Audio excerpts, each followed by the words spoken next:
Okay, so Batman v Superman Dawn of Justice, that is out of our sight. Now let's focus on something that was actually amazing.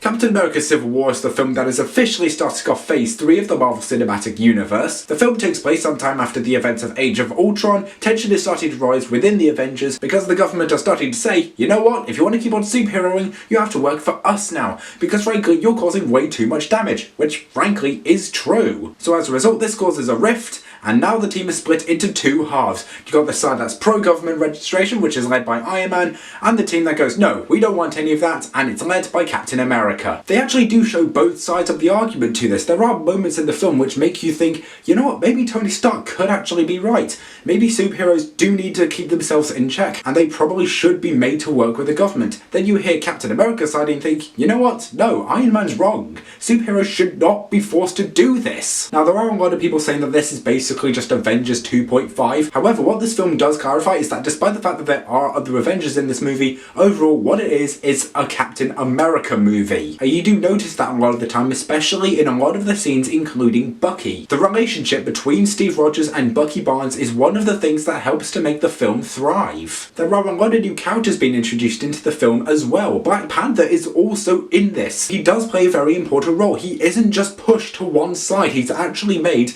a very important part of the conflict, which is brilliant. And Spider-Man as well, this guy is fantastic. Now with the last two guys to play Spider-Man, they did bring in a lot of traits which we saw in the comics. Tom Holland on the other hand is the perfect guy to play him, and he's actually a teenager for once. And it does make sense to get a teenager to play him, because as everyone should know by now, Peter Parker did get his powers when he was a teenager. The main villain of this film is Baron Zemo, played by Daniel Bruhl, who you may recognise as Frederick Zoller from Inglourious Basterds. I'll be honest with you, I like this guy. You begin to see his motivation for why he acts the way he does. He does whatever he needs to do to make his plan succeed. There are a couple of his moments in the film though that really don't need to be there, because they divert the attention away from a lot of the good things in this. Like one minute it could be at a really important and pivotal point in the film, and the next it could just cut to him, and it can be very displeasing at times. The big battle however, okay, do you guys remember that scene in the trailer where we do see the two sides charging towards each other? Yeah, saying that that bit does pay off in the film is a gross understatement. It's like saying that The Empire Strikes Back is just a good film. This massive fight where you finally get to see the two teams clash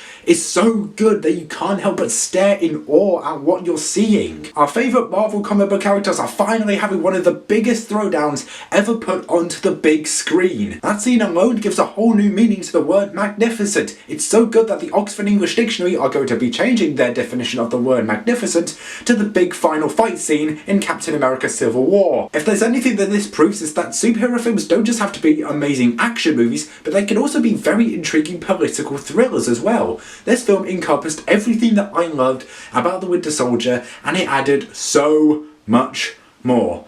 And so guys, for that, I'm going to be giving Captain America Civil War an A. Given that this is the start of a new phase for the MCU, I'm really excited to see all the other upcoming entries in the franchise. I mean, in 6 months' time we do have Doctor Strange starring Benedict Cumberbatch, and that movie looks really good. So I guess we could say from here that Marvel is just going to get even better. Guys, thank you so much for watching this review. Let me know in the comment section below what your thoughts on Captain America Civil War were, and other than that, I've been Tartarus Pictures, and I will see you later. Good night.